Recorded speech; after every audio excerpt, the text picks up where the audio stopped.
Hey, it's your old pal Dom here, seeking a thread, and I wanted to do a quick video today. A little pile of very specific records that I've been enjoying over the last few weeks. I've really been listening to a lot of things, but these have all come pretty hot and heavy for me and been sort of on heavy rotation, as Dylan likes to say. And yeah, these all have been clustered together and sort of putting me in the right space and sort of mindset to overcome or deal with stress that we all love to. No, we don't love it, but we got to deal with it, right? So yeah, this is I'm calling this Ambient Absorption, tuning out and blissing in. And just a little pile of records here today. Some really cool ones that I've gotten this year. These are all pretty new. Thank you everyone for your support ordering and pre-ordering the Material Objects LP after our first two EPs, our new LP in revision. You can still get it at Bandcamp. Just a reminder, this is a pre-order, so we won't have the records until mid-May, so shipping out for around a June 6th release date. Actually, we're supposed to get our test pressings tomorrow, which is cool, much sooner than I anticipated from Burlington Vinyl. So thank you, everyone. And also, you can hear 3 of the songs of the 8 songs on the Bandcamp. 3 of those you can stream right now. And one of them is at all of the sort of streaming services. We paid to have that one streamable. Didn't want to do the full 3. But yeah, the whole album will be available for streaming on the release day, June 6th. Thank you. So here's what we have. This I got in Rochester at Hi-Fi Lounge. I went there with my wife for a little day and dinner in Geneva, but I just went to one record store. We did stuff, me and her together, and we went to Hi-Fi Lounge. And I got some cheap stuff. This is one of the records I got, Stephen R. Smith for $8. I've talked about him before. He was in Holostrana. He had something to do with the Jeweled Antler Collective. And he's got a ton of releases with all of this sort of solo releases with him using a ton of different instrumentation, whether it's American folk instrumentation, East Asian, African. He plays fretted spike fiddle, fretted hurdy-gurdy, psaltery, cello, siphon, bombard. This is where I'm like, a lot of these, some of the records I've been reading instruments about, I'm just shocked lately.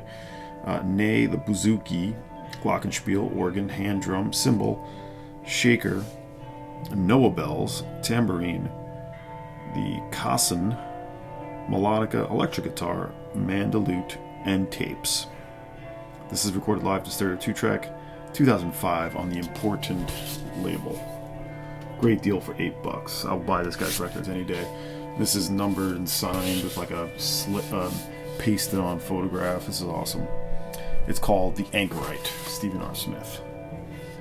$8. I'll take that all day long. That's what we're listening to. So yeah, this is sort of an ambient jazz, drone, folk, very much head and space music. I have 2 records here by Josiah Steinbrick. I've been trying to get these 2 records specifically for a bunch of years. I know he's been talked about in the VC, but I've put him in the back burner, put him on want list. And these 2 records came up from the same seller, $70 for the pair, so I was very happy to take those 2. This is his first LP. What is this called again? And this comes in like this is called Meeting of Waters from 2018. It comes in almost like a binder photo book with all of these different lithographs. Or prints, really. Actually, yeah.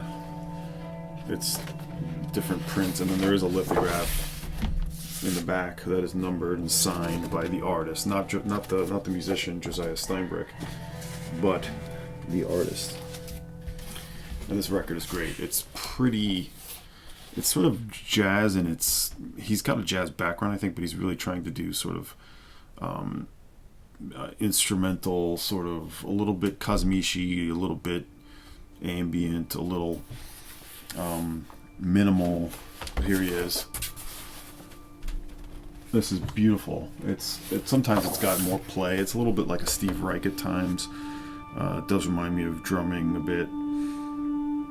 But Kate LeBon is actually on this, which is interesting. She produced it. But it is mostly Steinbrick, so this is a beautiful album. There's, I think, 2 pressings of this. Or 1, I forget. They both look identical on Discogs. I didn't do a deep investigation, but I think both copies have this thick binding. And this one is Liquid Devotion and Tongue Street Blue, Josiah Steinbrick. This is on, what's the name of this label again?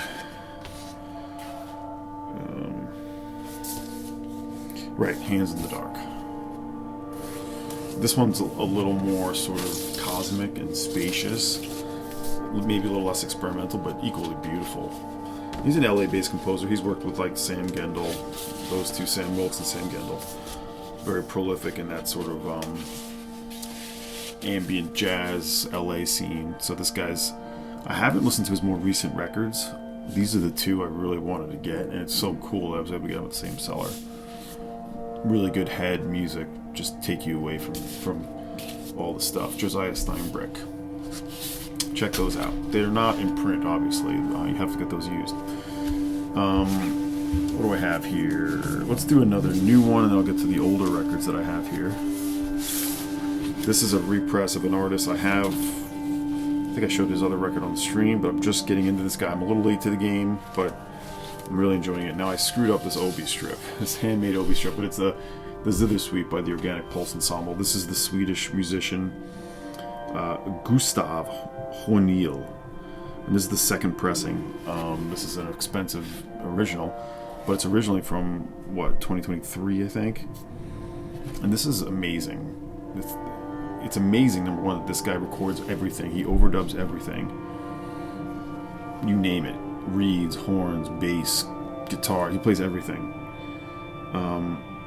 It's truly a one-man band. So he's a Swedish musician, and this is silk screen sort of inside-out vintage sleeve with this really cool design. I really love this. This is, like I said, just got repressed. I got this from Soundome, but I think you can get it some other spots, maybe Dusty Groove. That's where I got one of the other Organic Pulse ensembles that was repressed, or actually one pressing. But it's on the Ultraääni label.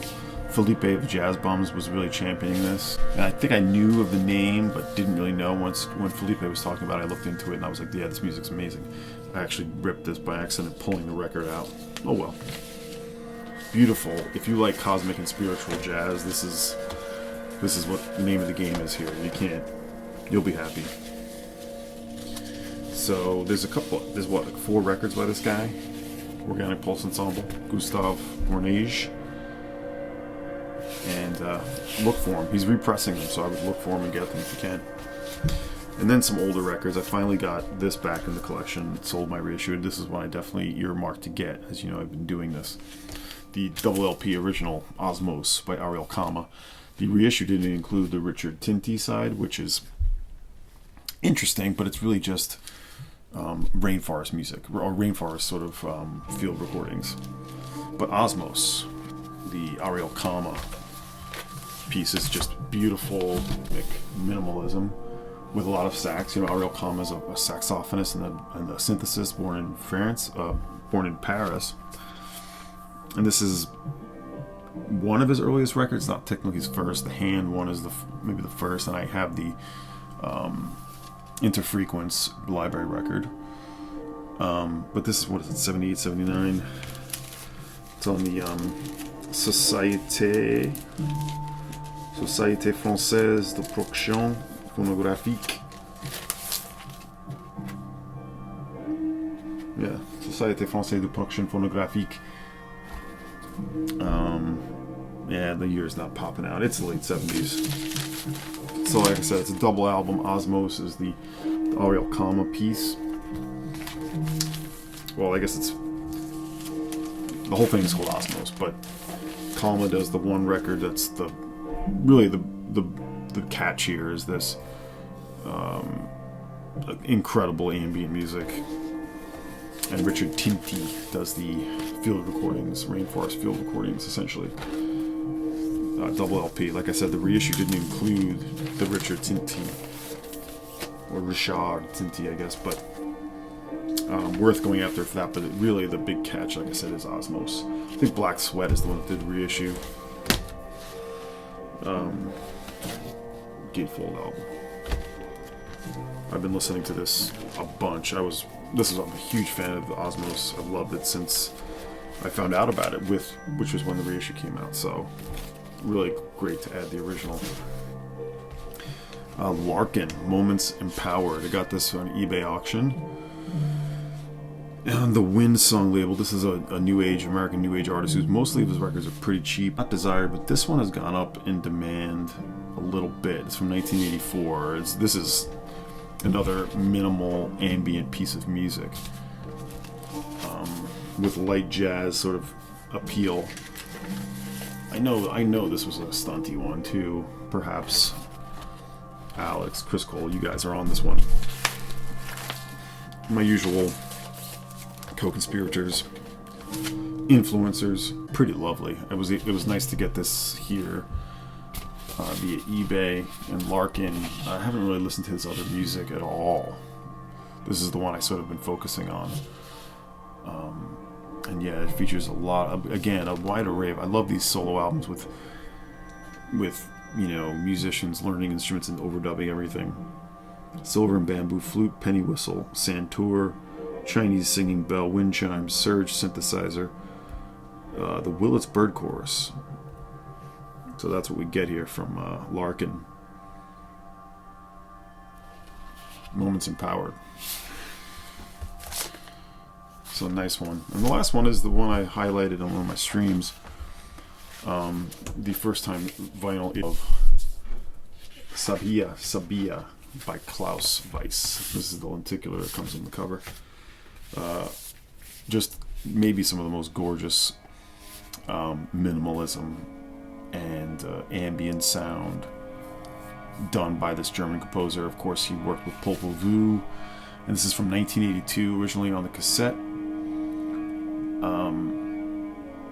on the Aquamarine Verlag label. And this is, again, yes, Black Sweat did this, is doing these reissues. Hopefully they keep doing more of this stuff, because a lot of Klaus Wiese's records came out, or music came out on cassette only, and it's meditation music all through and through. You have instruments here, voice, harp, tambura, and harmonium, and he always likes to say no synthesizer. So as soon as I saw this pre-order coming out, I knew I'd be all over it. It's very similar to the Baraka release in terms of layout and sound. This one's a little more sort of a little more tectonic, a little less a wide array of instrumentation like Baraka has. This one's a little more sort of simple and I don't want to say basic, but even keeled, but stunning, beautiful, just beautiful. Yeah, it comes like that. So that's Sabiya, right there, Klaus Wiese. That's it. That's the kind of stuff I've been listening to this past week. Some of this stuff will make an appearance on my radio show, which if you've been looking for. I've been a little bit touch and go with it because of my Saturdays. I have a bunch going on. I've been really in the weeds, but there's a bunch happening with my band. Obviously, there's another band I'm doing that's like a benefit. That's for fun. That's for my kids' school. Planning these tours. Anyway, there's a bunch happening. So yeah, my radio show is definitely not going away or anything, but I've had to take a few shows off. I will be pre-recording and releasing something on the radio next week, and hopefully doing another live show, a special live show on WRFI Community Radio. That is going to be a great topic I'm excited about, which will translate. There'll be a YouTube version too, so look for that. Look for my John Fahey interview with Steve Lowenthal and Sean Cole's Train. That is being released any day now. So thanks, that's it. That's what I have for you today. Hope you liked that. Hope that meant something for you. Hope you can sort of relate to being in this sort of similar space. An ambient absorption of sorts this time. Tuning out and blissing in. All right, take care.